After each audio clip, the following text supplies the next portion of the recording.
মাছগুলো কিভাবে প্রসেস করে বিভিন্ন জায়গায় যায় সেটা দেখাই।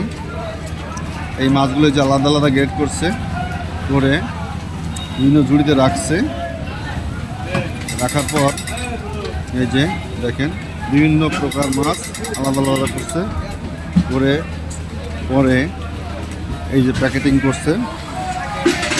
ভাই একটু প্যাকেটিং দেখান তো, কেমন একটু দেখাচ্ছেন। যে প্যাকেটিং করছে, এই যে প্যাকেটিং করে ঝুড়িতে রাখছে। ঝুড়ি করার পর এই যে ঝুড়িতে রাখছে। রাখার পর এই যে ট্রেতে করে বরফ দিবে।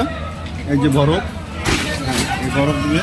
এই বরফ দিয়ে হ্যাঁ, তারপরে বিভিন্ন ট্রেতে এভাবে রাখে।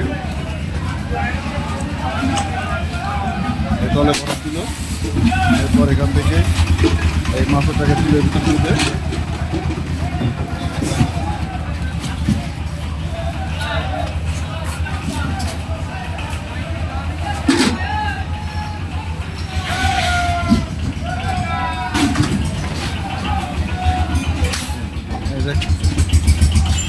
এইভাবে মাছ প্রসেসিং করে বিভিন্ন জায়গায় ট্রাকে করে চলে যায়।